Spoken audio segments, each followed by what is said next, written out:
Si vous êtes chef d'entreprise ou si vous développez votre activité en solo, vous connaissez peut-être cette distinction importante entre travailler dans votre entreprise et travailler sur votre entreprise. Travailler dans votre entreprise, c'est toutes les tâches opérationnelles qu'il faut faire au quotidien pour que l'entreprise tourne. Mais en tant que chef d'entreprise ou si vous êtes à la tête de votre propre activité, vous savez aussi qu'il est très important de réserver du temps pour travailler sur votre entreprise. C'est-à-dire prendre du recul et réfléchir à la façon dont votre entreprise va, de la façon, est-ce que vous avez des contraintes, est-ce qu'il y a voilà, des goulots d'étranglement, des choses qui ne fonctionnent pas et dans quelle direction est-ce que vous voulez conduire votre entreprise. Alors évidemment, moi, ça me parle parce que je suis chef d'entreprise, mais je vous en parle aujourd'hui parce que ça s'applique tout autant dans la façon dont on conduit notre propre vie. En fait, votre vie, c'est votre projet le plus important, c'est d'une certaine façon votre business et c'est très important de vous assurer que vous ne passez pas tout votre temps dans votre vie à exécuter des choses et à vivre voilà, au premier niveau de votre vie, mais que vous preniez du temps pour prendre de la hauteur, prendre de la perspective et réfléchir sur votre vie pour éviter de continuer à entretenir des modes de fonctionnement qui ne vous correspondent pas ou vous entêter dans une direction qui ne vous correspond plus. Mais pour pouvoir faire ça, il y a une compétence qu'il faut développer, c'est la capacité à prendre du temps pour réfléchir et surtout savoir quoi faire de ce temps pour réfléchir. Comment mener ces réflexions, comment conduire, c'est-à-dire quelles questions se poser et où trouver les réponses. Et donc c'est exactement de cette compétence qu'on va parler aujourd'hui. Je vais démarrer cet épisode par une question. Si vous repensez à la semaine qui vient de s'écouler, combien de temps avez-vous pris pour vous poser avec vous-même, sans personne, sans distraction, pour réfléchir? Ça peut être réfléchir à une situation en particulier, à un projet en cours, à un problème que vous rencontrez, ou bien, en prenant plus de hauteur encore, réfléchir à la façon dont vous vous sentez dans votre vie en ce moment. Réfléchir à ce qui est le plus important pour vous en ce moment, à ce que vous voulez, réfléchir à la trajectoire de votre vie, votre place dans le monde, votre contribution. Donc essayez de vous souvenir, est-ce que vous avez pris du temps pour réfléchir dans la semaine qui vient de s'écouler? Zéro temps, un peu de temps, beaucoup de temps? Si vous avez pris un peu de temps, à quoi est-ce que vous avez réfléchi? Comment est-ce que vous vous y êtes pris ou prise? Et qu'est-ce qui en est ressorti? Et si vous n'avez pas pris du tout de temps pour réfléchir, la question c'est pourquoi pas? La raison pour laquelle je vous en parle aujourd'hui, la raison pour laquelle j'ai voulu y consacrer un épisode, c'est que je suis convaincue qu'il y a un lien de causalité entre ce temps que vous prenez au quotidien ou au fil de vos semaines pour réfléchir et le degré auquel vous vous sentez épanoui et accompli dans votre vie. Alors pourquoi est-ce que je dis ça? Parce que l'épanouissement et l'accomplissement ne tombent pas du ciel et ne sont pas non plus une affaire de chance. Pour se sentir épanoui et accompli dans sa vie, il faut en créer les conditions, à la fois intérieures et extérieures. Et pour créer les conditions intérieures et extérieures qui nous permettront de nous sentir épanouis et accomplis, il faut commencer par réfléchir à ce que ça veut dire pour chacun et chacune de nous personnellement. Il faut réfléchir à ce qui nous manque éventuellement, soit dans notre situation, soit dans notre façon de vivre notre situation. Et il faut réfléchir à ce qui nous permettra ce jour-là de profiter de ce qu'on a déjà et d'avancer dans la direction qui nous fait envie pour la suite de notre vie. Très concrètement, quand je parle de prendre du temps pour réfléchir, je ne parle pas d'aller passer 6 mois seul dans une cabane au bord du lac Baïkal, comme Sylvain Tesson dans les forêts de Sibérie, même si l'idée est très séduisante. Non, je parle de prendre 15 à 20 minutes par jour, ou 1 heure 1 ou 2 fois par semaine, pour vous poser avec un papier et un stylo, et faire le point avec vous-même sur le problème qui vous préoccupe le plus en ce moment et comment vous allez pouvoir le dénouer ou le résoudre. Ou alors, vous demandez comment vous allez et ce dont vous avez besoin. Ça peut être un temps pour identifier ce qui est le plus important pour vous en ce moment et comment le mettre au centre. Ça peut être pour revenir sur une chose qu'on vous a dite ou que vous avez lue et que vous avez envie de digérer et d'intégrer. Ça peut être un moment pour vous demander en quoi votre vie est déjà formidable et ce que vous pouvez faire pour la rendre encore plus extraordinaire. Ça peut être pour explorer les limites que vous vous mettez à vous-même, dans vos projets, dans vos relations, et comment les dépasser. Ou encore pour vous demander quelle personne vous avez envie d'être auprès des autres et dans le monde, et comment l'incarner du mieux que vous pouvez. Vous le voyez, les pistes sont nombreuses et les bonnes questions ne manquent pas, mais le plus important, c'est de prendre ce temps. Parce que si on ne prend pas ce temps pour réfléchir, qu'est-ce qu'il se passe au contraire? Si on ne prend pas ce temps pour réfléchir, alors on adopte nécessairement nos points de vue par défaut, nos comportements par défaut, nos réactions par défaut, qui sont dictés par la force de nos habitudes, par nos conditionnements sociaux, et beaucoup par la peur aussi. Alors bien sûr, certains de ces points de vue, de ces comportements, de ces réactions par défaut peuvent être judicieux pour nous et créer les résultats qu'on veut, dans notre vie, dans nos projets, dans nos relations. Mais d'autres, pas du tout. Et pour faire la différence entre les deux, pour conserver ceux qui sont judicieux et pour faire évoluer ceux qui ne nous aident pas du tout, il va bien falloir quoi? Il va bien falloir y réfléchir, comprendre ce qui nous sert et ce qui nous dessert et comment faire le tri. Donc le premier problème, si on ne prend pas ce temps pour réfléchir, c'est qu'on conduit notre vie en mode par défaut et on va perpétuellement créer et recréer le même type de météo émotionnelle au quotidien, la même qualité de relation avec les autres et avec nous-mêmes, le même rythme dans notre emploi du temps, la même tonalité dans nos projets, que ça nous convienne ou pas. On va aussi entretenir un climat intérieur de confusion et d'impuissance puisque quand on rencontre une difficulté, une insatisfaction, un défi, on va se débattre intérieurement avec cette situation, nos ruminations vont nous suivre partout comme une sorte de nuage gris foncé, on va avoir l'impression de se cogner perpétuellement la tête sur les mêmes murs sans qu'on parvienne à prendre le dessus pour comprendre les enjeux et dégager les solutions, puisqu'on n'a pas quoi? On n'a pas pris le temps de se poser pour y réfléchir vraiment. En d'autres termes, quand on oublie de prendre du temps pour réfléchir dans notre quotidien, on passe à côté de l'opportunité d'exercer la pleine puissance de notre cerveau, notre capacité de réflexion et d'analyse, mais aussi notre capacité de créativité et de changement, qui n'attendent que d'être exploitées pour nous permettre de conduire notre vie de façon choisie, de façon intentionnelle, en se donnant un cap clair vers lequel avancer, en améliorant au quotidien ce qui ne nous convient pas, en faisant progresser les projets qui nous font vibrer et en grandissant nous-mêmes tous les jours sur les plans qui nous tiennent à cœur. Alors, je vous rassure, si vous constatez que vous ne prenez pas du tout ou très peu de temps pour réfléchir au quotidien, pas de panique, vous n'êtes pas du tout un cas isolé, bien au contraire. C'est justement pour ça que je vous propose cet épisode aujourd'hui. Je vous propose qu'on explore ensemble pourquoi, c'est-à-dire quels sont les freins ou les obstacles qui peuvent vous empêcher de prendre ce temps pour réfléchir, ce temps dont vous avez besoin pour vous créer une vie épanouie et accomplie. J'ai identifié 5 freins majeurs que je veux passer en revue avec vous pour que vous puissiez reconnaître celui ou ceux qui vous concernent et les dépasser. Le premier obstacle, le plus élémentaire mais le plus répandu, c'est simplement de ne pas savoir que ce temps pour réfléchir est important, parce que personne ne fait ça autour de nous, de prendre du temps pour réfléchir, personne ne nous en a parlé, et donc, en toute logique, si on n'y a jamais pensé et si on ne sait pas que c'est important, on ne le fait pas. Ou alors, légère variation, on se dit que globalement ça va, qu'on sait où on va, qu'on est bien en marche, et donc on pense que ça nous dispense de réfléchir pour vérifier régulièrement que c'est toujours bien le cas et qu'on a toujours envie d'avancer dans cette direction-là.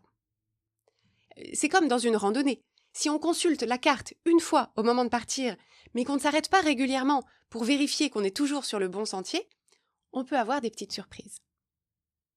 Alors, en principe, si j'ai bien fait mon travail dans la première partie de cet épisode, on devrait avoir écarté ce premier obstacle, puisque vous savez maintenant pourquoi c'est important de prendre du temps dans votre quotidien pour réfléchir, vous savez ce que vous avez à y gagner, et vous savez ce que vous avez à y perdre en ne le faisant pas.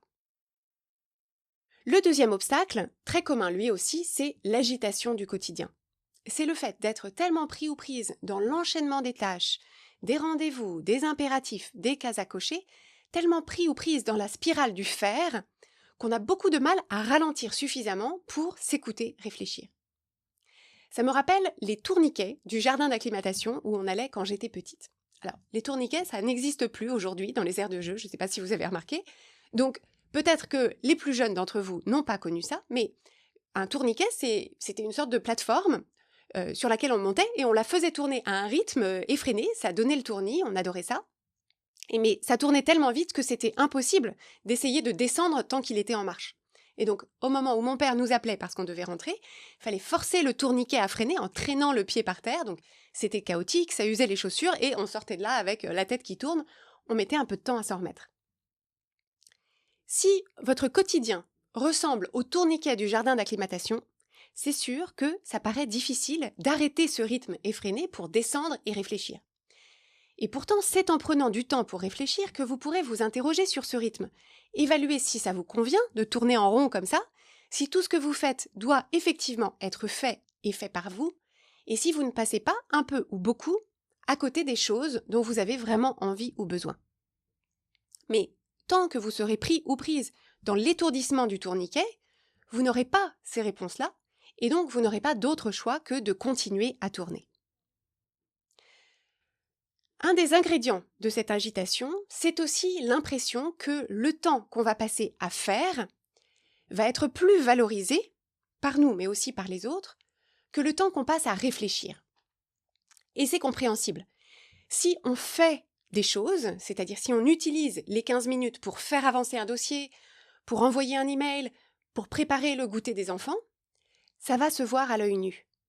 Alors que si on prend les mêmes 15 minutes pour prendre de la hauteur sur l'état d'avancement de ce dossier, pour s'interroger sur l'agacement qu'on ressent envers le destinataire de l'email qu'on s'apprête à écrire, ou pour se demander comment on pourrait autonomiser les enfants dans la préparation de leur propre goûter, au bout des 15 minutes, on n'aura effectivement rien de tangible à montrer au monde extérieur pour prouver notre valeur, notre contribution et le fait qu'on a bien utilisé ces 15 minutes.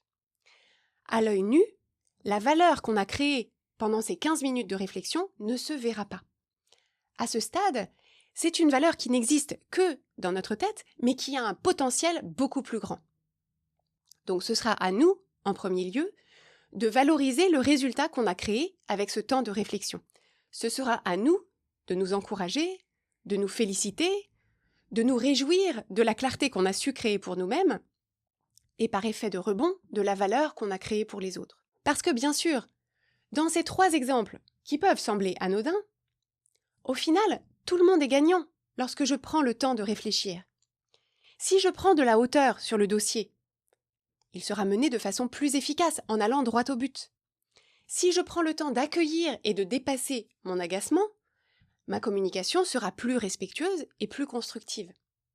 Si je réfléchis à la façon dont je peux encourager mes enfants à faire les choses par eux-mêmes, je les équipe pour devenir des adultes autonomes et responsables. C'est donc une erreur de pensée que de croire que prendre du temps pour réfléchir avant de faire, ça crée moins de valeur que de faire en oubliant de réfléchir. Le 3e obstacle, ça peut être l'impression que cette histoire de prendre du temps pour réfléchir, c'est bien gentil, mais en fait, on ne sait pas comment faire.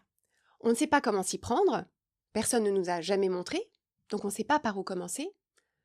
On ne sait pas à quoi on est censé réfléchir. On ne sait pas faire la différence entre la rumination et la réflexion. On a peur de ne pas s'y prendre comme il faut, et donc on préfère ne pas se risquer à l'exercice.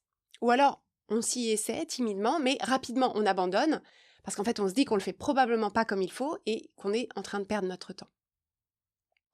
Alors, effectivement, savoir réfléchir seul et de façon fructueuse au sujet qui nous préoccupe, en se posant les bonnes questions pour guider sa réflexion, c'est une compétence qui s'acquiert et qui nécessite de la pratique. C'est un des bénéfices du programme de coaching Change ma vie mode d'emploi, puisque au sein du programme, on vous propose des outils simples pour apprendre à mener votre réflexion de la façon la plus directe et la plus efficace en fonction des sujets sur lesquels vous voulez avancer. Et quand ça bloque, quand ça piétine, on vous aide à dégager les pistes qui rouvrent grand la perspective. L'objectif, évidemment, ce n'est pas de réfléchir à votre place, c'est de créer les conditions pour libérer et maximiser vos capacités de réflexion sur votre propre vie et vos propres projets. Et une chose importante, c'est qu'on recommande toujours de réfléchir par écrit. Donc ça peut être à la main ou sur un clavier, peu importe, parce que ça permet de s'assurer qu'on mène notre réflexion de façon construite. Si on se contente de réfléchir dans notre tête, en attendant le bus ou dans la queue du supermarché, ce qui arrive généralement, c'est que nos pensées se bousculent sans qu'on arrive à les organiser. On a du mal à aller au bout de nos idées, c'est comme si elles s'effilochaient en cours de route, ou alors on se laisse distraire par une autre pensée qui n'a rien à voir, ou, plus frustrant encore, on arrive à une réflexion ou une prise de conscience qui nous paraît géniale, mais qui nous échappe dans les secondes qui suivent. Le quatrième obstacle, qui empêche beaucoup de gens de prendre ce temps pour réfléchir, c'est d'avoir peur, de racler le fond du marécage et de faire remonter des trucs qu'on n'a pas spécialement envie de voir, ni surtout de ressentir. Donc ça, c'est quand on sait bien, dans un coin de notre tête, qu'il y a un sujet qui nous turlupine, dont il faudrait qu'on s'occupe, mais comme c'est une situation au sujet de laquelle on ressent des émotions pénibles, on n'a pas spécialement envie de l'affronter et de ressentir les émotions associées. Donc on préfère mettre un mouchoir dessus et faire comme si ce n'était pas là. Alors, ça me rappelle un peu les gens qui promènent leur chien sur les trottoirs parisiens. Et lorsque le chien a fait ses besoins, hop, ils mettent un mouchoir en papier par-dessus et ils continuent leur balade. Véridique. Alors, quand je vois ça, je me dis, je n'ose pas imaginer comment cette personne gère les problèmes de sa vie. Alors, ce n'est certes pas l'image la plus ragoûtante, j'espère que vous m'en excuserez, mais ça illustre bien ce type de situation au sujet desquelles on ressent des émotions pénibles, qu'on n'a pas spécialement envie d'affronter, et donc on préfère mettre un mouchoir en papier dessus et faire comme si le problème n'existait pas. Donc, concrètement, c'est ce truc qui vous contrarie dans votre relation de couple, c'est la conversation houleuse que vous avez régulièrement avec un membre de votre famille, c'est une habitude ou un comportement problématique que vous avez, c'est un petit problème de santé qui pourrait devenir plus embêtant, c'est la décision difficile qu'il faut que vous preniez. Donc vous savez bien que vous n'allez pas pouvoir continuer éternellement à vous mettre la tête dans le sable à ce sujet, à l'éviter ou à en nier l'existence, mais l'idée d'y faire face vous décourage, vous accable ou vous fait peur. Cet obstacle peut aussi se présenter comme une forme d'angoisse à l'idée de se retrouver seul avec soi-même, face à ses pensées, et s'apercevoir que non seulement on n'a rien à se dire, ou alors des trucs tellement pas sympas qu'on aime autant ne pas les entendre, mais qu'en plus, on n'apprécie pas tellement notre propre compagnie. Et ça, à court terme, on peut avoir l'impression que c'est plus confortable de faire comme si tout allait bien, circuler, il n'y a rien à voir. Alors, mon point de vue là-dessus, c'est d'abord qu'il ne faut pas forcer les choses. Vous avez le droit de prendre le temps dont vous avez besoin pour faire face aux sujets épineux de votre vie, y compris la relation peut-être pas optimale que vous entretenez avec vous-même. Donc, vous avez le droit de prendre le temps dont vous avez besoin et vous devez à vous-même de ne pas repousser perpétuellement le moment d'y faire face, c'est-à-dire pour commencer, examiner vraiment ce sujet pour comprendre de quoi il retourne et décider ce que vous allez en faire. Et en fait, vous êtes la seule personne à pouvoir faire la différence entre les moments où vous temporisez parce que vous êtes en train de rassembler votre courage et les moments où vous temporisez parce que vous êtes dans le déni ou la fuite. Donc, ma recommandation, c'est simplement de vous assurer que vous dites la vérité là-dessus.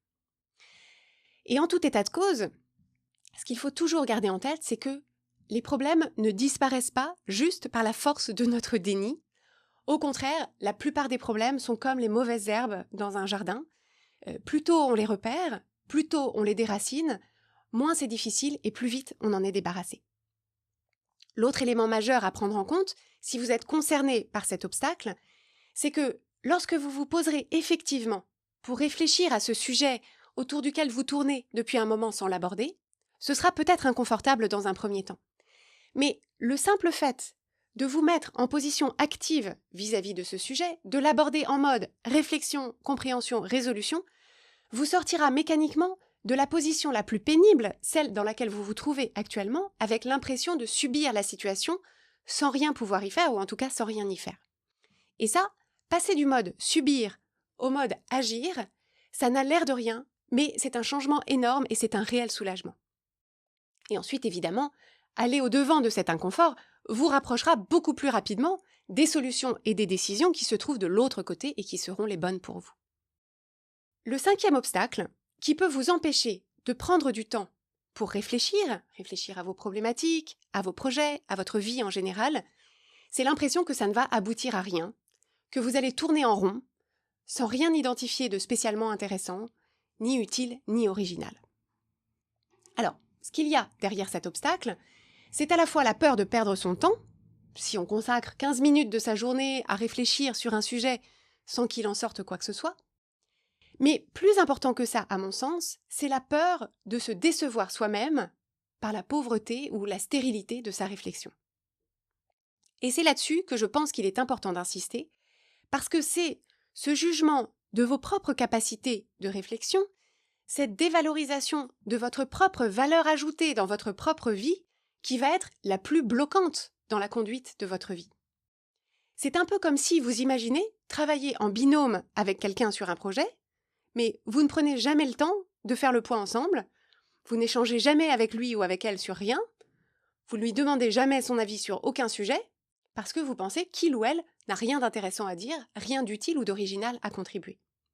Alors, dans une situation de travail, vous voyez bien que ça aurait plusieurs effets problématiques. D'une part, le projet se déroulerait moins bien, moins efficacement, par manque de communication, de cohésion, de collaboration au sein de votre binôme.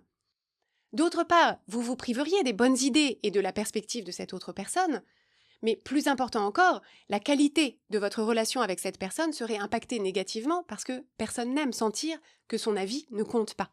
Ma recommandation, c'est toujours d'éviter d'avoir avec vous-même le type de relation dont vous savez pertinemment qu'elle n'est pas favorable dans vos relations avec les autres. Vous êtes votre propre binôme et votre vie, c'est votre projet le plus important. Donc la question devient, dans la conduite de ce projet et dans la collaboration avec vous-même, quelle est la valeur et le crédit que vous voulez accorder à vos propres réflexions, à vos propres opinions, à votre propre capacité d'analyse? Et si vous pensez que votre capacité à réfléchir, à former des opinions, à analyser vos propres situations mériterait d'être affûtée, ce qui est tout à fait possible si ça ne fait pas partie des compétences qu'on vous a transmises, quelles ressources est-ce que vous avez envie d'investir pour les développer? Avec quelle patience? Avec quelle persévérance?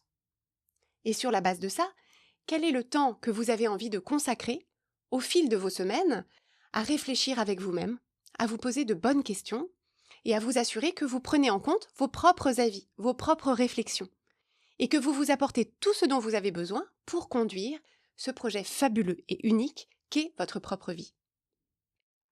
Le défi que je veux vous lancer, c'est de ne pas laisser ces questions seulement flotter dans votre esprit en vous disant que vous y réfléchirez à l'occasion. Trouvez un moment dès aujourd'hui pour vous poser et vous demander vraiment quel est le temps que je prends actuellement pour réfléchir. Est-ce que je pense que ça me bénéficierait d'en prendre plus? Quels sont les obstacles qui m'en empêchent? Et à la lumière des éléments de réponse de cet épisode, comment est-ce que je vais les surmonter?